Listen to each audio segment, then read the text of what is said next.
Sir Chilukuri Balaji దేవాలయ ప్రధాన అర్చకులు రంగరాజన్ గారి మీద దాడి చేసిన నిందితుడు వీర్రాఘవరెడ్డిని పోలీసులు కస్టడీలోకి తీసుకున్నారు సార్.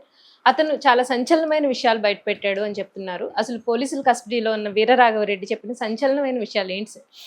వీరరాఘవరెడ్డి, కొవ్వూరి వీరరాఘవరెడ్డి ఆయన పేరు. ఆయన వెస్ట్ గోదావరి జిల్లా అనపర్తి మండలంలో కొప్పవరం గ్రామం. సో అక్కడ ఉండి ఆయన హైదరాబాద్లో ఉంటున్నాడు. సో ఆయన మొన్న రంగరాజన్ చిలకూరి బాలాజీ టెంపుల్ ప్రధాన అర్చకుడు రంగరాజన్ మీద దాడి చేశాడు. తన ఒక 20 మందిని బ్యాచ్ని తీసుకెళ్ళి అది వైరల్ అయింది. లేటుగా ఒక 3 రోజుల తర్వాత దాంతో పోలీసులు రంగంలో దిగారు. ఈవెన్ రేవంత్ రెడ్డి కూడా రంగరాజన్ పలకరించాడు. అట్లాగే పవన్ కళ్యాణ్, మొత్తం కేటీఆర్ ఫస్ట్ స్పందించింది. కేటీఆర్ స్పందించినాక బీజేపీ రంగంలోకి దిగింది. అందరూ కూడా ఆయన్ని సపోర్ట్ చేశారు, ఆయనకి మద్దతుగా నిలబడ్డారు. లేటుగా జగన్ కూడా ఆయనకు ఫోన్ చేశాడు. ఇవన్నీ జరిగాయి.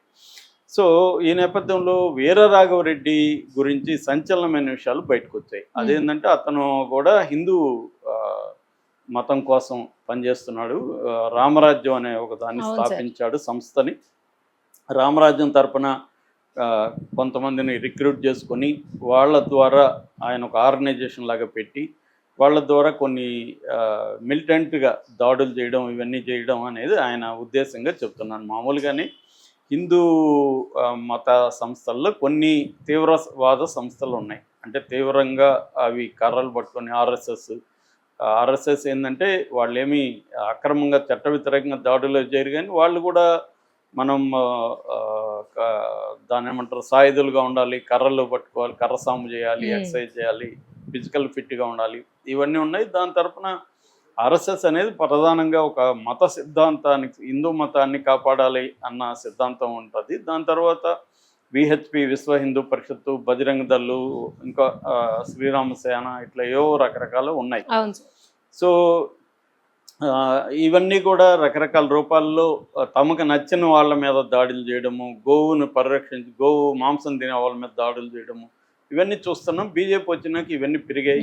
ఓవరాల్గా సమాజంలో కూడా ఎక్కువ మందిలో హిందూ మతం ప్రమాదంలో ఉంది అన్న ఒక అభిప్రాయం అయితే వచ్చింది. ఈ నేపథ్యంలో వీరరాఘవరెడ్డి అనే వ్యక్తి తను కూడా హిందూ మతవాది, హిందూ మతాన్ని కాపాడడానికి కోసం రంగంలో దిగానని ఇంకొక హిందూ, ఆయన కూడా చిలుకూరి బాలాజీ, ఆయన సంవత్సరానికి అప్పట్లోనే 10 లక్షలు ప్యాకేజీ ఉండి అవన్నీ ఉద్యోగాలు వదులుకొని మంచి పొజిషన్ వదులుకొని ఆయన ధర్మకర్త కుటుంబాన్ని వారసుడిగా తను పూజారిగా ఉండాలని అన్ని రకాల వసతులు వదులుకొని ఒక పైసా డబ్బులు తీసుకోకుండా హుండీ కూడా పెట్టకుండా ఆలయాన్ని నడుపుతూ నిబద్ధతతో ఉన్న హిందూ మతానికి సంబంధించిన పూజారి. ఆయన మీద ఇంకొక హిందూ అతను హిందూ మతమే, ఇతను హిందూ మతమే. ఇదేంది అనేది అందరికీ కన్ఫ్యూజ్ కూడా అయ్యారు. దాని తర్వాత ఇతనికి ఏమన్నా మెంటల్ డిస్టర్బ్ అయ్యాడా ఏంటనేది చూశారు. అతనేమో చాలా తెలివిగా మాట్లాడుతున్నాడు, శ్లోకాలు చెప్తున్నాడు, భగవద్గీతను కోట్ చేస్తున్నాడు, బ్రహ్మాండంగా ఉపన్యాసం ఇస్తున్నాడు. దాని తర్వాత అతని వీడియోలు కూడా లీక్ అయినాయి, ఆడియో లీక్ అయింది. ఒక సిఐతో అతని సంభాషణ లీక్ అయింది. ఆ సంభాషణలో సిఐ మీద మేము డిప్యూటీ కలెక్టర్ని అరెస్ట్ చేసాం, నువ్వు వచ్చి తీసుకెళ్ళి అంటున్నాడు సిఐని. సిఐ ఫస్ట్ మర్యాదగా మాట్లాడాడు, తర్వాత వీడు ఏం మాట్లాడుతున్నాడు అని కాలింది సిఐకి. ఇవన్నీ వచ్చాయి బయట. అయితే ఇప్పుడు ఆ తర్వాత అతన్ని ఇంకా లోతుగా విచారించాలి. ఎందుకంటే ఇతను వెనక ఏమన్నా ఉందా, హిందూ మతం పేరుతోనే వేరే వాళ్ళు ఎవరన్నా దాడులు చేస్తున్నారా అన్నది లోతుగా విచారించాలి. ఎందుకంటే ఇది ఈ మధ్యకాలంలో ఎవరు ఇలా చేయలేదు అనేది అందరూ కూడా షాక్ అయ్యారు. గవర్నమెంట్ కూడా అలర్ట్ అయింది. తెలంగాణలో ఇలాగా ఎందుకు జరుగుతుంది, ఎవరన్నా ఉన్నారా, పైగా ఇతను తెలంగాణ వ్యక్తి కూడా కాదు, వెస్ట్ గోదావరి, ఇక్కడ ఎందుకు ఇవన్నీ చేస్తున్నారు అన్న యాంగిల్ నుంచి ఆయన్ని విచారించడం కోసం పోలీస్ కస్టడీకి తీసుకున్నారు. నిన్న మొయినాబాద్ పోలీసులు సిఐ పవన్ కుమార్ కొన్ని విషయాలు మీడియాకి చెప్పారు. అందులో ప్రధానంగా ఏంటంటే అసలు ఎందుకు వీరరాఘవరెడ్డి ఇలాగ మారాడు అనేది ఇంపార్టెంట్, అందరికి కూడా వచ్చే డౌట్ అది. సో దాంట్లో వీరరాఘవరెడ్డి ఈ పవన్ కుమార్కి ఏం చెప్పాడంటే, తాను ఫస్ట్ నుంచి ఇలా లేను, నేను నా కొడుకు 2nd క్లాస్లో ఉన్నప్పుడు ఆ అబ్బాయిని స్కూల్లో వాళ్ళు అక్రమంగా డిటైన్ చేశారు, 5th క్లాస్కి పంపించలేదు, ఏదో ఒక డిసిప్లినరీ యాక్షన్ అని చెప్పి దాంతో నేను వెళ్ళి ఆ స్కూల్ వాళ్ళని అడిగాను, నా కొడుకు భవిష్యత్తుని మీరు ఇచ్చేయకండి అని వేడుకున్నాను. వాళ్ళు వినలేదు. అప్పుడు నేను జిల్లా విద్యాధికారుల దృష్టికి తీసుకెళ్ళాను. ఇలా వాళ్ళ స్కూళ్ళల్లో అన్యాయంగా నా కొడుకు 1 ఇయర్ వేస్ట్ చేస్తున్నారు అని మాట్లాడితే వాళ్ళు కూడా పట్టించుకోలేదు. నేను హైకోర్టుకి వెళ్ళాను, హైకోర్టులో న్యాయం జరగలేదు. సుప్రీంకోర్టుకి వెళ్ళాను, సుప్రీంకోర్టులో కూడా న్యాయం జరగలేదు. అప్పుడు నాకు అనిపించింది ఈ వ్యవస్థలు ఏవి కూడా ఒక సామాన్య హిందువుకి న్యాయం చేయవు. కాబట్టి మనమే చట్టాన్ని చేతులకు తీసుకోవాలి, ఈ వ్యవస్థకు బుద్ధి చెప్పాలి అని నేను నిర్ణయించుకున్నాను. అందుకని నేను కోసలేంద్ర ట్రస్ట్ పేరుతో ఒక ట్రస్ట్ పెట్టాను. రామరాజ్యం అని ఒక ఇది పెట్టాను. అట్లాగే యూట్యూబ్లో కూడా పెట్టాను. నా అభిప్రాయం ప్రకారం ఈ దేశంలో హిందువులకి సాధారణ మామూలు అయిన పేద హిందువులకి అన్యాయం జరుగుతుంది. ఈ దేశంలో బీజేపీ దగ్గర నుంచి ఎవరు కూడా న్యాయం చేయట్లేదు. కోర్టులన్నీ కూడా డబ్బున్నోళ్ళు పర్వతున్నోళ్ళ వైపే ఉంటున్నాయి. అందుకని నేను ఇలా మారి నేను ఆర్గనైజేషన్ స్టార్ట్ చేసి మెల్లమెల్లగా రిక్రూట్మెంట్ కూడా స్టార్ట్ చేశాను. దీనికి సంబంధించి ఫండ్ కలెక్షను, ముఖ్యంగా పూజారులందరినీ పోయి కలిశాను. ఎందుకంటే వాళ్ళ చేతిలో చాలా విషయాలు ఉంటాయి కాబట్టి వాళ్ళని హెల్ప్ చేయమని అడిగాను. అందరూ కూడా హెల్ప్ చేస్తా ఉన్నారు. ఈయన ఒక్కడే హెల్ప్ చేయను అన్నాడు. దాంతో నాకు కోపం వచ్చింది.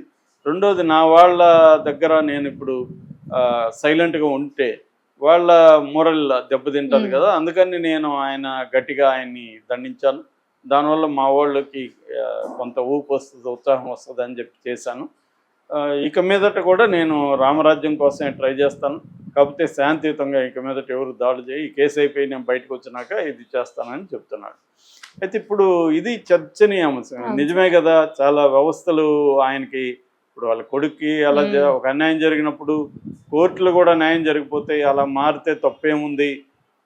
ఆయన్ని రంగరాజాన్ని చేయడం తప్పే, కానీ ఆయన మారడంలో తప్పు లేదు కదా అనేది అంటున్నారు. నిజానికి ఈ లాజిక్ అనేది చాలా మందికి వర్తిస్తుంది. ఒకప్పుడు నక్సలైట్ల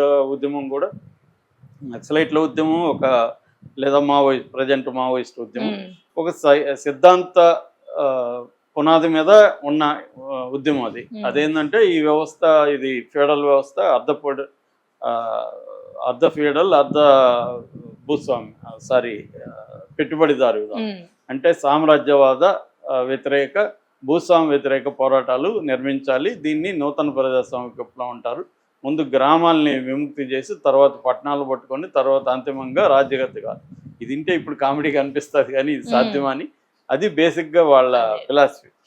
సో అంటే ఇది వాళ్ళల్లో చేరే వాళ్ళు చాలామంది వాళ్ళకి పర్సనల్గా జరిగే అన్యాయాలని ఎలా ఎదుర్కోవాలో తెలియక వాళ్ళు నక్సలైట్లో చేరతారు. ఆ వ్యవస్థ మీద ఒక కోపం, కసి, నిస్సహాయత, దాని నుంచి చేరే వాళ్ళు చాలామంది ఉంటారు. మాలాంటి వాళ్ళు పుస్తకాలు చదువుకొని ఎడ్యుకేషన్ నుంచి కొంత ఫ్రస్ట్రేషన్ సమాజంలో, మా పర్సనల్ కాదు, సమాజంలో జరిగేది మేము వెళ్ళాము. దాంట్లో ఒక రొమాంటిక్ అడ్వెంచరిజం కూడా ఉంది. కానీ చాలామంది వచ్చేది తమ పర్సనల్గా జరిగే అన్యాయాల్ని ఎదిరించలేక వ్యవస్థలు ఫెయిల్ అయినప్పుడు వస్తారు. మనకు గాడ్ ఫాదర్లో ఫస్ట్ సీన్ ఒకటి ఉంటుంది అనమాట. అది గాడ్ ఫాదర్ దగ్గరికి ఒక అతను వస్తాడు, ఒక బేకరీ అతను తన కూతురుని రేప్ చేసిన వాళ్ళకి శిక్ష వేయమని వస్తాడు. ఇప్పుడు నువ్వు డైరెక్ట్గా నా దగ్గరికి రాలేదు కదా, నువ్వు కోర్టుకి వెళ్ళావు, పోలీసుల దగ్గరికి వెళ్ళావు, కోర్టుకి వెళ్ళావు అంటాడు. నేను ఈ దేశంలో ఒక పౌరుడిగా నాకు కోర్టుల మీద నమ్మకంతో వెళ్ళాను, కానీ కోర్టు నాకు న్యాయం చేయలేదు, పోలీసులు న్యాయం చేయలేదు, అందుకే ఇప్పుడు నీ దగ్గరికి వచ్చానంటాడు. సరే నేను న్యాయం చేస్తానని ఇతను రేప్ చేసిన వాళ్ళని కొట్టించి సీరియస్గా చంపేమంటాడు. ఇతను చంపడం కరెక్ట్ కాదు, ఎందుకంటే వాళ్ళు రేప్ చేశారు కాబట్టి దానికి తగిన పనిష్మెంట్ ఇస్తానని చెప్పి ఈ గాడ్ ఫాదరు వాళ్ళని కొట్టిస్తాడు. ఇది సీన్. ఇది మన రామగోపాల్ వర్మ గాయంలో యాజ్ ఇట్ ఈజ్ గానే పెట్టాడు. గుమ్మడి వచ్చి అడుగుతాడు, ఇదే సీన్ పెట్టాడు. చాలా మంది వాడుకున్నారు. అంటే ఇక్కడ ఏమి వ్యవస్థలు ఫెయిల్ అయిన చోట, అంటే ప్రజాస్వామిక వ్యవస్థలు ఏవైతే ఉన్నాయో, ప్రజాస్వామిక వ్యవస్థలు, ఈ ప్రజాస్వామ్య ప్రభుత్వం వ్యవస్థలు మనకి వ్యక్తులకి న్యాయం చేయనప్పుడు వ్యక్తులు ఎలా దాంట్లో కొంతమంది ఏమో సరెండర్ అయిపోతారు, మన కర్మ ఇంతే అనుకోవచ్చు, కొంతమంది రెబల్గా మారచ్చు, కొంతమంది ఈ వ్యవస్థని మనం ఢీకొనాలి అనుకోవచ్చు. ఇప్పుడు వీరప్పన్ లాంటి వాళ్ళు అలాగే తనకు జరిగిన ఒక అన్యాయం నుంచి వీరప్పన్ లాంటి వాళ్ళు వ్యవస్థతో ఢీకొనేశారు. ఫారెస్ట్ అధికారులు లంచగొండులు అయిన వాళ్ళు తన లైవ్లీహుడ్ని ఇబ్బంది పెడుతుంటే వీరప్పన్ ఏం చేశాడు, వాళ్ళని చంపడం మొదలుపెట్టేశాడు. అప్పుడు ఎప్పుడైతే వ్యవస్థ మీద తిరుగుబాటు చేశాడో వ్యవస్థ ఇతన్ని వదిలిపెట్టకుండా ఉంది. ఈ క్రమంలో ఇతను మరింత హత్యలు చేశాడు. దాంతో ఫైనల్గా అతన్ని వెంటాడి వేధించి పట్టుకోగలిగారు 30 ఏళ్ల తర్వాత. అలాగా కొంతమంది ఏం చేస్తారు, తమ అన్యాయం జరిగితే తాము కసిగా డబ్బులు సంపాదించి డబ్బులతో వ్యవస్థని కంట్రోల్ చేయడానికి, డబ్బులతో వ్యవస్థను కొనడానికి, దాంట్లో రాజకీయాల్లోకి రావడానికి కొంతమంది ఈ మెథడ్ ఎంచుకుంటారు. సో ఇప్పుడు ఈయన ఎంచుకున్న మెథడ్ ఏంటి, ఈయన హిందూ విధాన్ని ఎంచుకొని దాంట్లో ఒక మిలిటెంట్గా ఆయుధాలు పట్టుకొని ఒక సైన్యాన్ని తయారు చేసి అన్యాయాలకు వ్యతిరేకంగా తాను ఆల్టర్నేటివ్ ఒక ప్యారలల్ వ్యవస్థ అంటారు, ఒక ప్రత్యామ్నాయ శక్తిగా ఎదగాలనేది ఈయన ట్రై చేశాడు. ఈ క్రమంలో ఈయన త్వరగానే దొరికిపోయాడు. మరి ఇప్పుడు ఏమన్నా ఇవన్నీ కూడా తట్టుకొని మళ్ళీ వచ్చి ఇప్పుడు ఈయనకు ఒక ఎక్స్పీరియన్స్ వచ్చింది. ఇప్పటివరకు ఈయన తన బిడ్డ విషయంలోనూ చూశాడు, ఇప్పుడు తన విషయంలో జైలు ఎలా వ్యవహరిస్తుంది, కోర్టు ఎలా వ్యవహరిస్తుంది మళ్ళీ చూస్తాడు. ఇతను మళ్ళీ వ్యవస్థకు వ్యతిరేకమైన అభిప్రాయాలు వస్తాయి ఈయనకి. ఎందుకంటే జైల్లో అయినా ఎక్కడైనా డబ్బులు ఉంటేనే పనులు అవుతాయి, ఈయన అనుకున్నట్టు అవో. అది ఆయనకు కూడా తెలుసు, కానీ తెలియడం వేరు, అనుభవించడం వేరు. నీకు జైలు ఎంత ఘోరంగా ఉంటుందో తెలిసినా అక్కడ పోయి అనుభవించాలి కదా.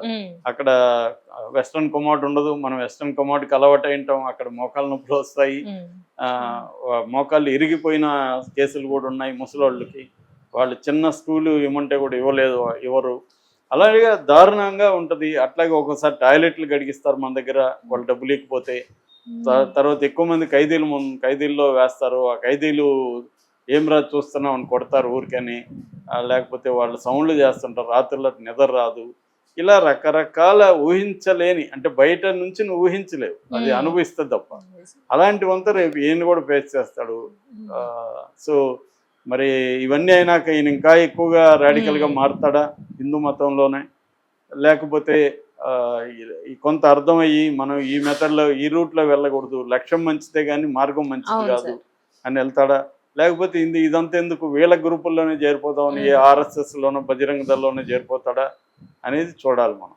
ఏదేమైనా ఈయన ఇది తెలిసినాక ఒక సాఫ్ట్ కార్నర్ జనాల్లో వీరరాఘవరెడ్డి వచ్చింది. పాపం ఆయనకు ఒక అన్యాయం జరిగితే వ్యవస్థలు పట్టించుకోలేదు, న్యాయం